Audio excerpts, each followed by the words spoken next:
Growing up, my twin sister Anna and I were very different. She was like the perfect daughter while I wasn't. Our dad was a serious professor, always focused on his work, and our mom was all about being a traditional housewife. They wanted us to be just like them, but I was more into band t-shirts and keeping to myself. Mom always compared me to Anna, who seemed to do everything right. She'd ask why I couldn't be more like her, especially when I showed up at breakfast with my headphones on. Anna, on the other hand, basked in Mom's praise. She'd wonder why it was so hard for me to dress nicely and smile. It felt like we were from different worlds. One Saturday, we had to attend one of Dad's boring faculty parties, which we couldn't skip. I decided to rebel in my own little way. I put on some heavy eyeliner and wore boots that definitely didn't fit the usual standards. "You're not going out like that, are you?" Mom caught me on the stairs, eyeing my boots like they were covered in mud. I shrugged, my usual defense. "Don't see why not," she sighed, that long sigh that meant I was the biggest disappointment in her perfectly ordered world. "Please, Eliza, just this once, can't you try to fit in? For once, pretend we're the perfect family." I shot back, tired of the same old argument. "It's not about pretending, it's about showing respect for your father," she argued, her voice getting sharper. Anna overheard and chimed in, her heels clicking on the hardwood floor. "Mom's right, Liz, it's not that hard to look decent. Why do you always have to make things difficult?" "Maybe I don't want to be a clone of you, Anna," I snapped, feeling my face heat up. I hated these arguments, hated being compared, but more than anything, I hated feeling like the odd one out in my own home. Dad appeared at the bottom of the stairs, looking serious. "Eliza, go change now. We're leaving in 10 minutes, he said firmly.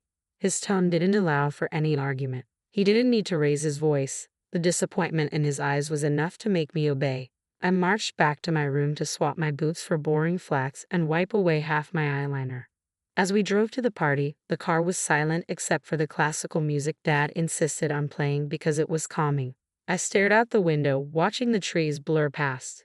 In that moment, I promised myself someday I'd live a life where no one could tell me what to wear, how to act, or who to be. Someday, I'd be free from the echo of these expectations. My room was the only place where I could pretend I was somewhere else, anywhere else. Unlike the rest of the house, filled with my parents' choices, my room was mine. It wasn't much, just 4 walls covered in sketches and music posters, but it was my escape from the reality of my family's expectations. One evening, as I was trying to lose myself in a playlist of my favorite bands, Dad knocked and marched into my room. His face was set in a familiar frown. "Eliza, turn that noise down, and why haven't you studied with Anna today? You know you both have exams coming up," he said, his voice stern. I pulled out one earbud and looked up at him, trying to keep my voice steady. "I've been studying, just not with Anna. I learn better on my own," I explained. Dad shook his head, clearly not convinced. "You know the rules. Your sister gets good grades, and you should be doing the same." "It's not about making things difficult," I said, feeling frustrated. "I just don't see why I have to follow Anna's way of doing everything. Can't I have my own way of studying?" He didn't respond to that, just shifted his complaint. "And those friends of yours, I saw you with them at the cafe yesterday. I don't think they're a good influence. You should be spending time with the daughters of my colleagues. They're more suitable." My temper rose. "Suitable for what? For you?" "Because they talk about economics and pretend to enjoy those boring university gatherings." Before he could answer, Mom appeared at the doorway, her voice sharp as she joined in. "Eliza, your father is right. Those girls are from good families. They know how to behave. They're the kind of friends you should want." I stood up, facing both of them. "What if I don't want friends who are picked for me? What if I want to choose my own friends, choose what I study, or even what I want to be?" I exclaimed. Mom's response was final. "That's enough, Eliza. You know your future is with the university. Your father has made sure of that. And after you graduate, you'll need to start thinking about settling down." The words "settling down" hung in the air like a life sentence. "You mean start thinking about being someone's wife like Anna is? Is that all you think I'm meant for?" Mom's face softened slightly, but her voice remained firm. "We want what's best for you. Following the path we've set out will give you a good life." "A good life," I repeated, the bitterness evident in my tone. "Is it a good life if it's someone else's idea of good?" No one answered. They didn't need to. We all knew there was no point in arguing. They had their plans, and they expected me to fall in line, just like Anna. Anna and I were like 2 sides of the same coin, always together but never on the same page. At university, where Dad taught, the differences between us grew even more obvious. She was into business management, the golden child, always nodding along in lectures, asking smart questions that made professors appreciate her. Meanwhile, I was stuck in the same program, but it felt like wearing a shoe on the wrong foot. Awkward, uncomfortable, and just plain wrong. One afternoon, as I trudged through a mountain of textbooks in the library, Anna breezed in, her notes organized, her smile ready. "Hey Liz, are you coming to the study group tonight? Professor Hall mentioned he's dropping by. Could be good for us to show face," she said, her tone light but insistent. I glanced up, feeling the weight of her expectations. "No, I don't think so. Those things aren't really my scene, you know," I replied. She frowned, placing her books down with a thud that matched her disapproval. "It's not about it being your scene, Liz. It's about making the right impressions. You need to start taking this seriously. We're graduating soon." I shrugged, turning back to my notes. "I am taking it seriously, just not in a way that makes me miserable. Why bother pretending? Because, Liz, sometimes you have to play the game to get ahead. You think I like all of this?" She gestured around at her perfectly tabbed textbooks and color-coded notes. "It's not about liking it, it's about doing what's necessary." I shook my head, pushing back my chair with a scrape. "Well, maybe I'm tired of doing what's necessary according to everyone else. Did you ever think of that?" Her voice softened, but her eyes were steel. "Liz, I'm just trying to look out for you. It's not going to be around to sort things out forever. What are you going to do if you keep alienating everyone? Maybe I'll figure it out on my own. Maybe I don't need to follow Dad's roadmap or yours." I shot back, feeling a surge of defiance. Anna sighed, her frustration clear. "You're so stubborn. Just try it, okay? For me, if not for yourself. Show up tonight. Talk to Professor Hall. It won't kill you," Anna urged. I looked at her, really looked at her, and saw not just my annoyingly perfect sister, but someone who actually cared in her own way. "Fine, I'll think about it," I conceded, not ready to promise more. "Thank you," she said, her smile returning. "It's not that bad, you know. You might even like it if you gave it a chance." "Doped it," I muttered, but I knew I'd lost this round.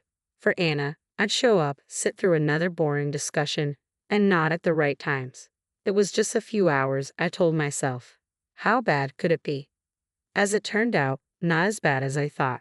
Professor Hall was surprisingly interesting when he wasn't lecturing from a podium. I even asked a question which earned a shocked but pleased look from Anna.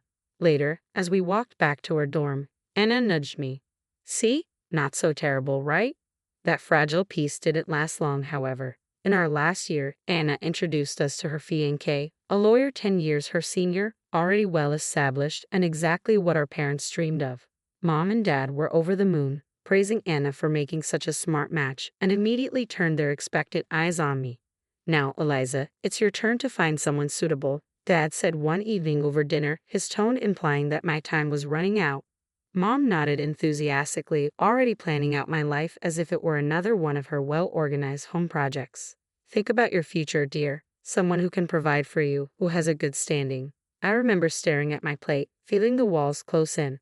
Anna's wedding was meticulously planned down to the last detail by Mom, from the bridesmaids' dresses to the floral arrangements, showcasing her perfect vision of family prestige. After the wedding, Mom often visited Anna, doling out advice and ensuring her life played out just as she had orchestrated. Witnessing this, I knew one thing for certain. I didn't want my life tailored by someone else's hands. One day, I was walking down the street, lost in thoughts of how to escape the life my parents envisioned for me when I heard the deep rumble of a motorcycle approaching. Curiosity pulled me toward the sound. That's when I saw him, Jake, with his leather jacket and carefree smile, pulling up beside me. "You look like you need a ride," he called over the roar of the engine, a playful twinkle in his eyes. I hesitated, glancing back towards the path home and at his outstretched hand. What did I have to lose? "Sure, why not?" I replied, my voice a mix of nerves and excitement. Climbing onto the back of his bike, I felt a rush of adrenaline as we sped away. The wind whipped through my hair, and for the first time in a long time, I laughed genuinely. Jake shouted something about showing me his world, and I held on tighter, not wanting this moment to end. We stopped at a diner frequented by bikers over burgers, workers, and fries. Jake told me about his life as a welder, his passion for bikes, and his love for the open road. It was so different from anything I was used to, raw and real, I remarked, my voice barely above the clatter of plates and chatter around us. Don't you get scared living like this?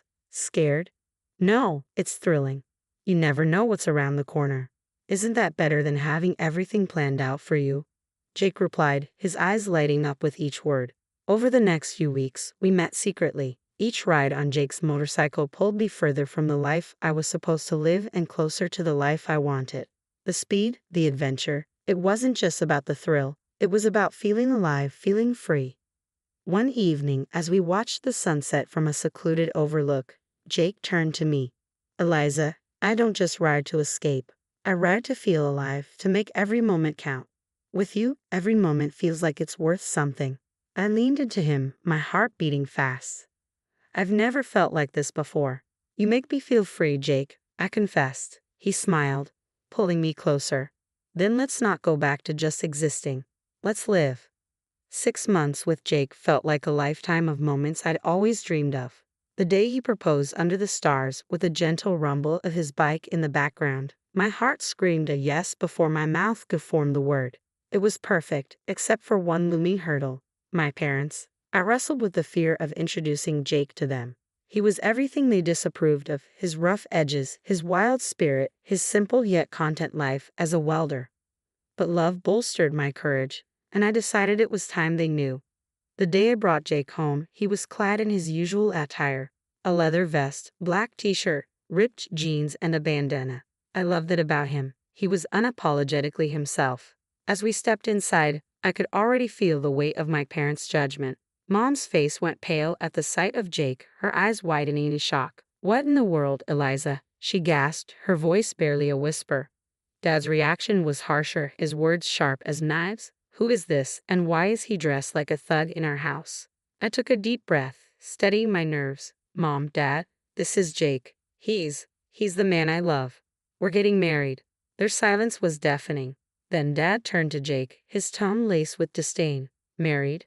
What do you do for a living, young man? What are your qualifications? Jake, bless him, didn't waver. I'm a welder. I took some specialized courses after high school. I work hard and I make an honest living. The look on my parents' faces was a mix of horror and disbelief. Mom looked like she might faint. A welder, Eliza. You can't be serious, as voice rose, anger flaring. You expect us to give our blessing to this? To throw away your future for a welder? I felt my resolve harden. Yes, because he makes me happy. Isn't that what should matter? But the life you'll lead, Mom started, her voice tremulous. Will be the life I choose. I shot back, my own voice gaining strength. Dad shook his head, his decision clear. We cannot and will not support this. If you choose him, don't expect to be a part of this family. The finality in his tone broke my heart, but not my decision. Jake squeezed my hand, giving me the strength to face them. Then I choose Jake. I choose us.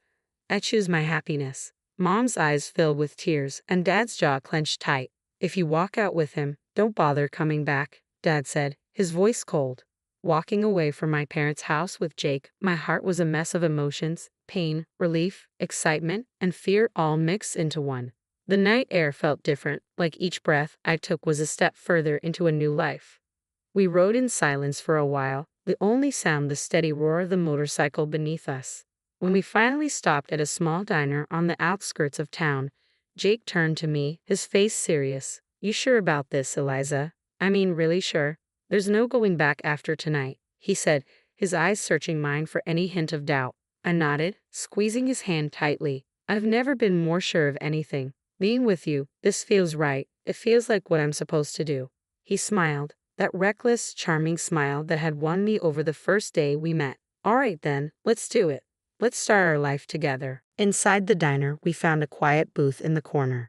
The waitress brought over 2 coffees without asking, and we sat there, planning our next steps. So what's first? I asked, stirring cream into my coffee, watching it swirl and blend. We'll need to find a place to stay, at least for a while. Then maybe look for jobs. I have some buddies who can help us get started, Jake replied, his tone practical but optimistic. It's going to be tough, isn't it? I said, more a statement than a question. The reality of what we were doing was beginning to sink in. Jake reached across the table, his hand covering mine. It might be, but we'll handle it together. Tough is nothing new for either of us, right? I couldn't help but laugh. A short, sharp burst of genuine amusement. Right, together. We spent hours in that diner, talking and planning. Every so often, Jake would throw out an idea that sounded so wild, so free, that it made my heart jump. And maybe one day we'll save enough to take that road trip across the country. Just you, me, and the open road. I like that, I said, allowing myself to dream bigger than I had ever dared. Riding back into the city, we began our search. The next weeks were a blur of activity. We found a small apartment on the edge of town, nothing fancy, but it was ours. Jake found work at a local garage, and I picked up shifts at a nearby diner. Life was hard, but it was ours. We made do with what we had, and every night when we came home to each other, it felt like we had everything. Months later, we decided it was time to make it official and got married in a small, intimate ceremony. I held on to a sliver of hope that my family would show up, that they would see how happy I was and let go of their prejudices. But the chairs reserved for them remained empty and no congratulatory messages came. Despite the sting of their absence, the day was perfect because it was ours. Over time, I grew incredibly close to Jake's mom. She welcomed me with open arms, calling me her daughter, filling in the gaps left by my own family. Her warmth and acceptance healed some of the wounds left by my parents' rejection. Things were finally looking up for Jake and me. After he completed additional diving training and became a certified underwater welder, his income shot up to $150,000 a year. That change made a world of difference.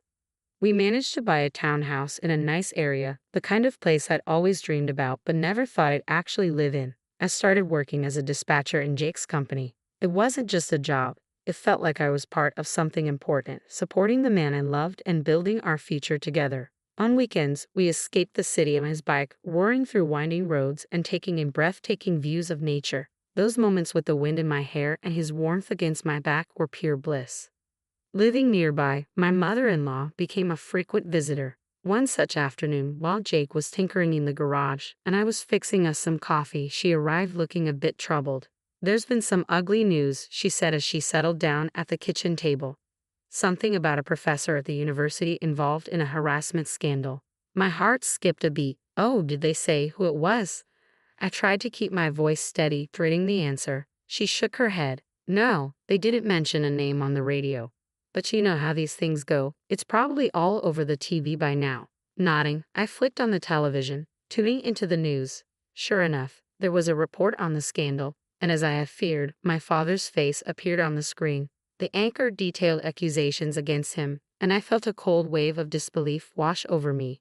Turning off the TV, I sat down heavily, trying to process the news. Jake came in, wiping his hands on a rag, and saw my face. "What's wrong, babe?" he asked, his brow furrowed in concern. I swallowed hard, my voice barely a whisper. "It's my dad. He's been accused of harassing a student." Jake's expression hardened for a moment before he came over and took my hand. "I'm sorry, Eliza. That's tough news. How do you want to handle this?" I shook my head, not really sure of anything at the moment. "I don't know. I mean, what can I even do? It's not like we're close anymore." He squeezed my hand, understanding. "Whatever you need, I'm here for you. We don't have to figure it all out right now." I decided to wait and see how things unfolded before making any moves.